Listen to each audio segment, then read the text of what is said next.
En politique, s'il est utile d'apporter de bonnes réponses, il est surtout primordial de choisir les questions auxquelles répondre. Et ce n'est pas surprenant que dans un monde avec de moins en moins d'enfants, la natalité devienne un sujet de plus en plus brûlant, qu'émerge une question nataliste. Et nous voilà début 2024 avec 1,67 enfants par femme et Emmanuel Macron qui parle de réarmement démographique. Une expression qui n'est pas choisie au hasard et dont je parle dans un épisode intitulé « Réarmement démographique, lire l'air ». La discussion que vous allez entendre dans cet épisode a lieu la veille de la publication de ces chiffres. On ne se doutait pas d'à quel point notre propos serait d'actualité et même prémonitoire. À quel point la question de la natalité deviendrait si vite un enjeu politique. C'est clair, à partir de maintenant, la démographie entre de plein pied dans le débat politique. Et qui de mieux pour en parler que Cécile Alduy, professeure à Stanford, Californie. J'étais sur le point de prendre mes billets pour San Francisco quand Laurent Kouchner, mon producteur, m'a rappelé l'existence de Zoom. Ok, Zoom. Si bien que la distance s'entend un peu dans notre enregistrement. Et cette petite altération sonore qui parfois s'invite dans notre conversation, ne la rejetez pas, c'est du soleil californien. Bonjour, je m'appelle David Duhamel et je suis professeur d'économie à l'ILERI et enseignant à Sciences Po Paris. Bonjour Cécile Alduy, merci d'être là avec moi aujourd'hui. Donc je vous présente, vous êtes professeure de littérature à Stanford, sémiologue, autrice de plusieurs ouvrages autour du langage des hommes et des femmes politiques. Le dernier sorti en 2022 par exemple, La langue de Zemmour aux éditions du Seuil. Et nous nous sommes rencontrés autour d'un auguste débat sur France Inter autour de la natalité, ou plutôt de la baisse de la natalité dans le monde entier. Et je me suis dit que vous étiez la personne parfaite avec qui parler de la politisation en France et ailleurs de la question de la natalité et surtout de la sous-natalité. Alors, pour mettre cette discussion dans le contexte, il se trouve qu'on se parle aujourd'hui à la veille de la sortie des nouveaux chiffres en France de natalité que l'INSEE doit nous donner.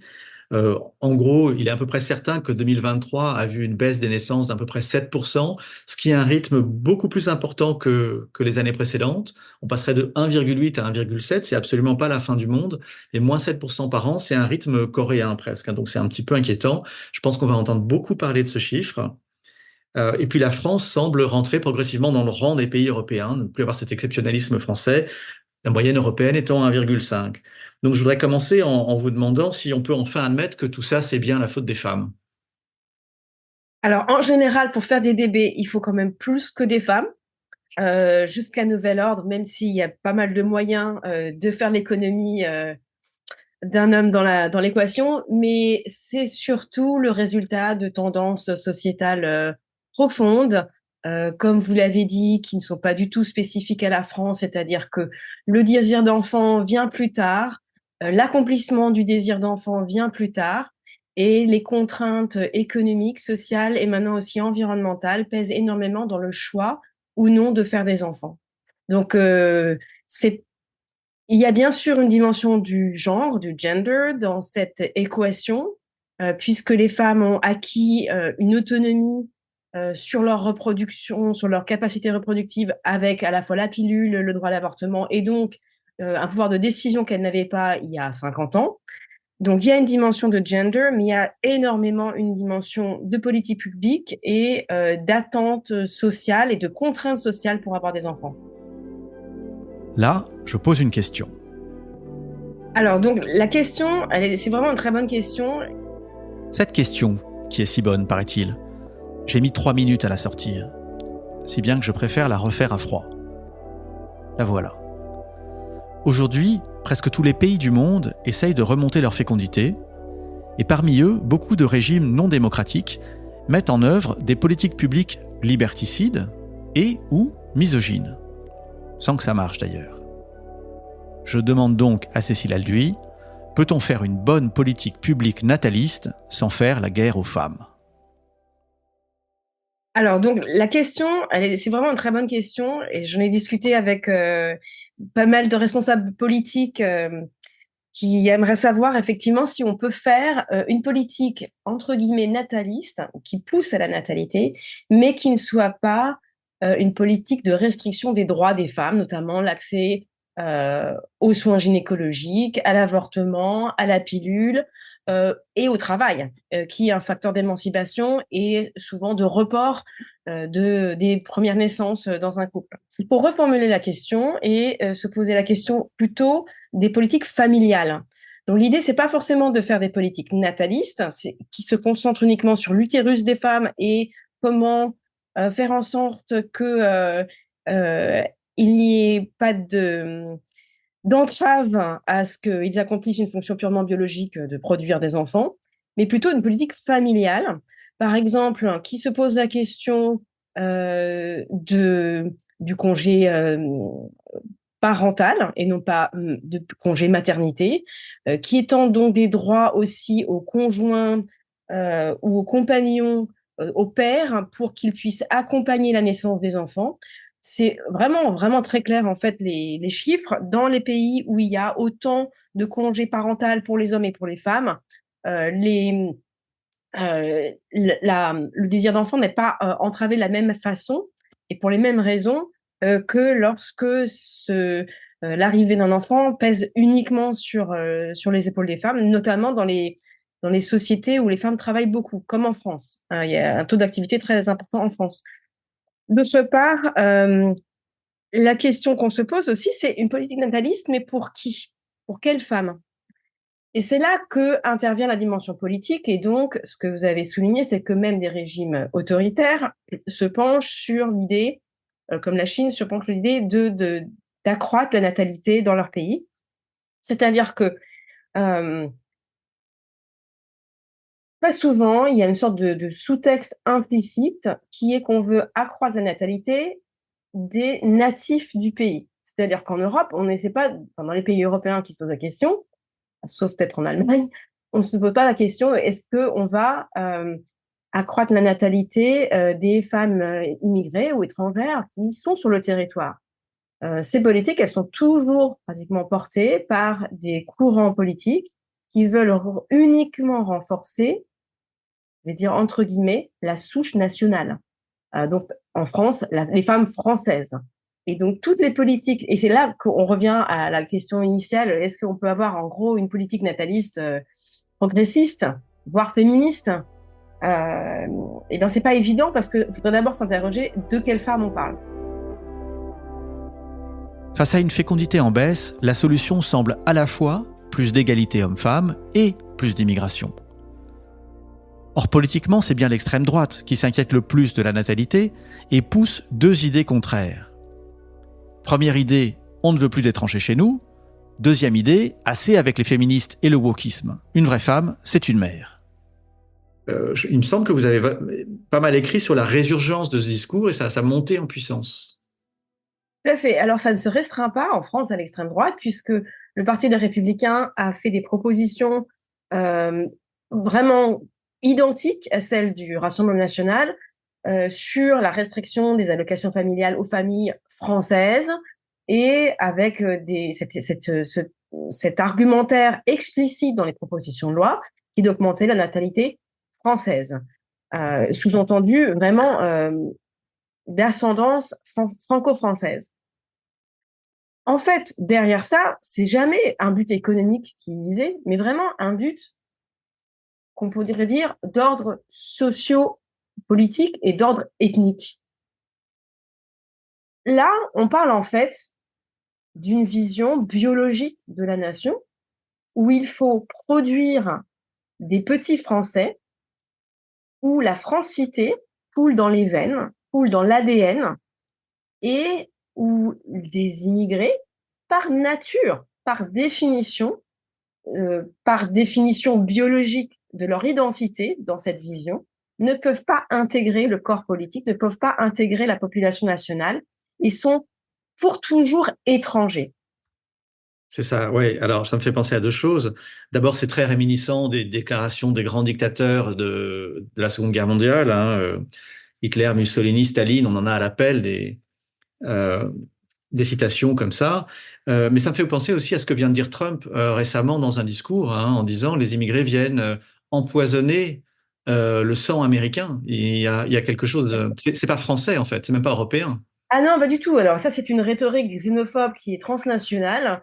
Et ces propos de Donald Trump qui a parlé, je crois même de vermine, qui allait Mm. empoisonner le sang national, ont suscité un tollé parce que c'est exactement la rhétorique racialiste ah oui, du nazisme notamment. Enfin, je veux dire, quand on regarde les métaphores, c'est exactement ça. C'est pour ça quand je dis qu'il y a une politisation de la natalité, en fait, non, c'est-à-dire que c'est pas un nouveau phénomène. C'est toujours politique et ça a toujours été politique. D'accord. Mais alors ça, je suis d'accord, c'est bien la redite de choses qu'on a entendues il y a 100 ans à peu près. La nouveauté, je trouve, c'est l'attaque sur les femmes. Parce qu'à l'époque, elles étaient bien à leur place, on était tranquille. Et là, maintenant, c'est n'importe quoi. On voit des, des sondages en sondage sur des jeunes, mais des jeunes femmes principalement, qui déclarent ne pas vouloir d'enfants. Et là aussi, je pense que ça réveille une inquiétude nouvelle. Donc, il y a une double charge. Mais il y a quelque chose quand même autour de cette mythologie hein, qui va un peu avec celle du remplacement, finalement, et dont je parlerai dans un autre épisode. C'est une mythologie très efficace, très facile à vendre, très facile à simplifier. Vous l'avez d'ailleurs bien décrit dans votre livre. Hein. Éric Zemmour, c'est quand même un penseur, je ne sais pas si c'est un penseur, mais c'est un polémiste, c'est quelqu'un d'extrêmement efficace pour réduire à sa plus simple expression la guerre, parce qu'il s'agit forcément d'une guerre d'aujourd'hui. Donc c'est eux contre nous et il faut qu'on se défende, sinon on va disparaître. Et, euh, et évidemment, cette mythologie est infirmée par les faits, par les scientifiques, par tout ça. Mais est-ce qu'on on n'est pas en manque, nous, de mythologie à lui opposer?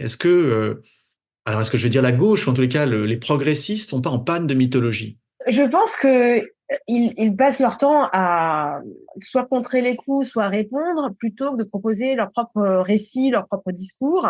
Et ce qui me frappe, c'est qu'il y a vraiment tout un vocabulaire qui a disparu, l'émancipation, les libertés, la défense des droits, comme si on devait avoir honte de défendre les droits des femmes aujourd'hui. Enfin, c'est un discours qui a presque disparu. Euh, Ça a été remplacé d'une certaine manière par la vague MeToo, mais qui n'est pas prise dans un ensemble. En fait, la vague MeToo, elle est psychologisée. C'est-à-dire qu'on va écouter les femmes. Ce qui est génial, hein, vraiment. Et il y a un côté systémique qui est pris en compte par les féministes et les activistes. Mais quand on regarde le compte-rendu médiatique de la vague MeToo, ce sont des cas individuels. C'est Vanessa Springora contre Maznev. C'est Depardieu contre Charlotte Arnoux. Et donc, il y a une personnalisation, une psychologisation qui fait perdre de vue pourquoi on se bat pour ça, en fait. C'est-à-dire le principe fondamental de l'égalité, de la dignité humaine. Et donc, ces principes fondamentaux, on a l'impression qu'ils ne sont plus l'horizon du discours. Et donc, ils ne portent plus ni un espoir, ni un combat. Et donc, peut-être, autant l'extrême droite porte des valeurs, l'identité, la culture, etc., qui sont martelées, autant la gauche ne porte plus vraiment, ou le camp progressiste, c'est un petit peu installé dans un confort intellectuel, comme si ces valeurs étaient inattaquables et admises par tous et toutes, ce qui n'est pas tout à fait le cas. D'autre part, ce qui est très pratique pour ces mythologies d'extrême droite sur la natalité, sur euh, la lutte contre l'immigration, c'est que c'est très facile d'employer un vocabulaire que les auditeurs peuvent assimiler à leur cas personnel. Quand on dit la France va disparaître, elle est en déclin, il y a de l'insécurité, etc., les connotations psychologiques, le ressenti, voire l'émotion qui va être suscitée d'un point de vue des rhétoriques est immédiat et très palpable. C'est beaucoup plus facile de faire passer un message fondé sur la peur, notamment la peur du lendemain dans un contexte aujourd'hui qui est extrêmement anxiogène, que de faire passer un message sur une aspiration à plus d'égalité, par exemple, alors que il y a cette idée assez fausse d'ailleurs, qu'on a déjà fini. L'égalité, c'est fini. On a eu la Révolution française. C'est déjà acquis. Est-ce que vous trouvez, donc parmi cette génération plus jeune, cette question de la parentalité, est-ce que vous trouvez qu'il y a encore une injonction à la maternité. Et moi, j'ai remarqué que les jeunes hommes n'ont pas l'air tellement soumis à l'injonction de la paternité dans l'ensemble. Alors, effectivement, l'injonction à la paternité, c'est une expression qui n'existe pas. Voilà. C'est-à-dire qu'il n'y en a pas du tout. Tout simplement parce que, en fait, la définition du genre masculin ne se fait pas par la paternité, alors que le féminin se fait pas par la féminité. Il y a qu'à voir, il y a des études hyper intéressantes sur les femmes ménopausées, à quel point elles sont exclues de toute une série de marchés, le marché des relations sexuelles, le marché des relations sociales, le marché professionnel, etc., parce qu'elles sont évincées de la définition même de leur être social qui est de produire des enfants. Et c'est vrai Ça, dans... je pense que ça va changer. Je pense que Ça là, va pour le coup, changer, mais ça va j'ai pas être... l'impression que notre génération a un rapport à la ménopause qui est déjà infiniment différent. On en parle, c'est un sujet de société. On a vu des unes de Elle sur la question, des choses impensables par le passé. Moi, je suis frappé de la méconnaissance des hommes d'abord qui n'y connaissent rien, mais surtout des femmes qui souvent arrivent sans rien savoir parce qu'on leur a rien raconté. Mais je crois que ça, c'est vraiment en train de changer. Je suis assez optimiste sur la ménopause. Oui, je pense aussi. Je pense qu'on vient de très, très, très, très loin, exactement pour la raison que vous venez de dire. Il y a zéro livre. Non, il n'y a pas le livre de base. Pour la maternité, vous avez un rayon de 100 bouquins, votre grossesse en 9 mois, jour par jour. La ménopause, il n'y a pas un bouquin. Enfin, c'est incroyable le silence total qui est fait sur cette partie de la vie des femmes, parce que justement, c'est l'exit de la définition d'être une femme. Donc l'injonction à la paternité, ça n'existe pas. L'injonction à la maternité, elle continue et elle est portée par les structures sociales existantes, donc pas par les nouvelles générations nécessairement, mais par les générations précédentes, donc les parents, mais aussi euh, dans même les conseils éducatifs. C'est-à-dire qu'il faut une discussion. On n'a pas besoin de se justifier d'avoir des enfants. Il faut se justifier de ne pas vouloir d'enfants. Donc, il y a un regard qui est certes en train de changer un petit peu, c'est-à-dire qu'après cette discussion, peut-être que le regard change, mais le point de départ, c'est que la destinée féminine est à un moment donné d'avoir des enfants. Mon sentiment général qui a donné lieu à ce podcast, c'est vraiment qu'on est un petit peu à un point d'inflexion dans notre trajectoire démographique, c'est-à-dire que cette fécondité basse et qui continue à baisser à peu près partout est là pour durer. Je n'entrevois pas du tout un rebond. Je entrevois plutôt une japonisation de nos sociétés et avec des changements sociétaux qu'on comprend pas bien. Enfin, en tout cas que moi je comprends pas bien encore ce que ça va donner. Euh, mais est-ce que c'est un constat que vous partagez? Moi, je pense pas, effectivement, sauf phénomène vraiment traumatique, une guerre, quelque chose, enfin, vraiment quelque chose qui transformerait complètement le paysage politique et social aujourd'hui. Je ne vois pas comment la natalité en Europe et dans les pays que vous citez pourrait rebondir soudain, euh, alors que en fait les crises s'accumulent et que l'horizon se bouge pour les jeunes générations. Quand vous dites que les crises s'accumulent, est-ce que c'est vraiment ça? Parce que moi, j'ai l'impression que les crises se sont toujours accumulées. Hein. Je ne sais plus qui disait Oui, l'histoire. C'est un emmerdement après un autre. Euh, c'est simplement que mais c'est des emmerdements connus. C'est-à-dire que une guerre après une autre, en fait, on est passé par des guerres, on a survécu à des guerres, et il y a un récit oral, enfin une tradition de résilience par rapport à ces phénomènes. Je dis pas que tout était rose auparavant et c'était l'âge d'or, pas du tout, mais c'était des crises euh, qui s'inséraient dans le récit historique. Je pense que pour les nouvelles générations, moi je l'entends ça par contre, il y a vraiment des jeunes qui se posent la question de leur survie en fait, et de la survie éventuelle de leurs enfants, la survie vraiment matérielle, corporelle. Voilà, si on est à un monde à 5 degrés de plus et qu'il n'y a pas d'eau, ben comment on fait? Donc il y a un côté, que ce soit fantasmé, que ce soit rationnel ou pas d'ailleurs,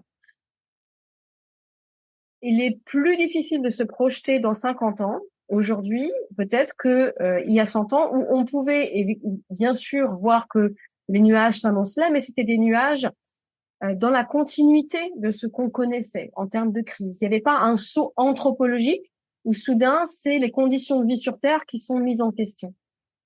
Il me semble. Peut-être que la seule comparaison, c'est la menace nucléaire. Je pense que les gens qui sont nés dans les années 50 ont certainement eu ce non, mais nuage qui s'est autour d'eux. pense que vous avez raison, l'espèce de plafond environnemental qui nous tombe sur la tête est absolument effrayant. Je pense aussi que on est toujours dans une accélération du changement, et donc le monde change toujours de plus en plus vite, pour le bien, pour le mal, peu importe, mais donc l'incertitude, c'est vrai que si vous naissiez en 800, il y avait peu de chances que dans vos 50 années de vie, le monde soit radicalement différent, enfin, encore que. En approchant de la fin de mon entretien avec Cécile Alduy, je repasse mentalement nos points d'accord et de désaccord.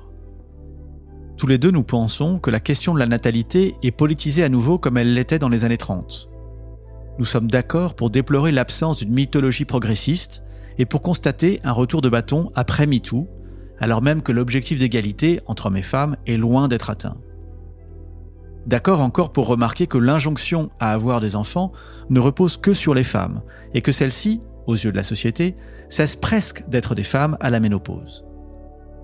Enfin, si Cécile Alduy partage mon sentiment que nous sommes sur un point de bascule, elle ajoute un truc auquel je n'avais pas pensé.